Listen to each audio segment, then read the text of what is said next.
2025 ব্যাচের পরীক্ষার্থীদের জন্য গুরুত্বপূর্ণ এমসিকিউ নিয়ে আজকে আলোচনা করব।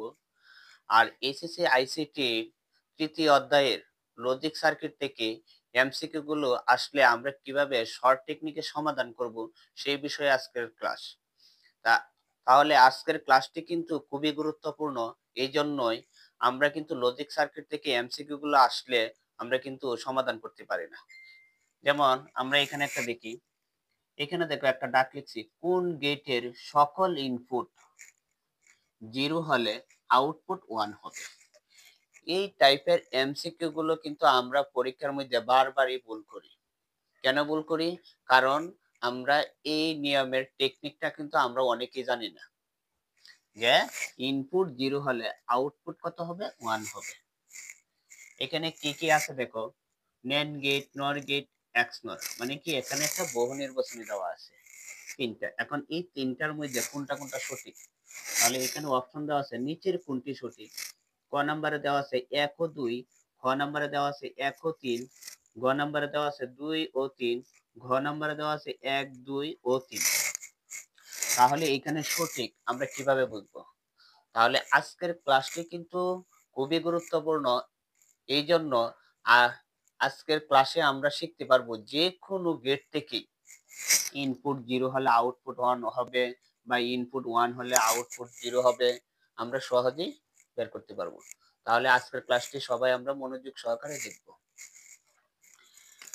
তাহলে এখানে ইনপুট, এখন আমার প্রথমে জানতে হবে NAND গেট। NAND গেটের বুলিয়ান কি? তাহলে NAND গেটের বুলিয়ান কি? AB হোল বার।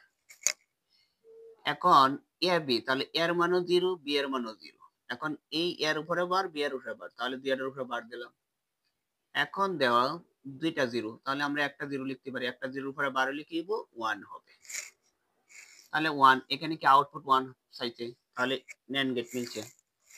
এরপরে দেখি আমরা নর গেট। তাহলে নর গেটের বুলিয়ান কি? A plus B whole bar. এখানে কি ইনপুট 0 বসাইতে হবে, তাহলে 0 প্লাস 0, এটার উপরে বার দিই, তাহলে আমরা একটা 0 লিখতে পারি। 0 উপরে বার হলে কি? 1। এই নর গেটও মিলছে। এখন আমরা দেখব XNOR। তাহলে XNOR এরটা কিন্তু এই যে A XOR B whole bar. এখন এই XNOR এর কিন্তু একটা সূত্র আছে, সেই সূত্রটা বসায়া আমরা কি করব? তারে ব্যবহার করব। কিরকম? এই যে এখানে আমরা XNOR এর সূত্র লিখি A bar B bar plus AB। তাহলে এখানে এর মানও 0, B এর মানও কি? 0। তাহলে এর উপরে বার মানে কি? 0 এর উপরে বার, B এর উপরে বার মানে কি? 0 এর উপরে বার। তাহলে প্লাস A, এই যে প্লাস লিখে এর মান কি লিখবো? 0 ইনটু কি? 0। এখন 0 এর উপরে বার হলে কি হইব? 1 ইনটু, এই 0 এর উপরে বার হলে 1 প্লাস 0 ইনটু 0।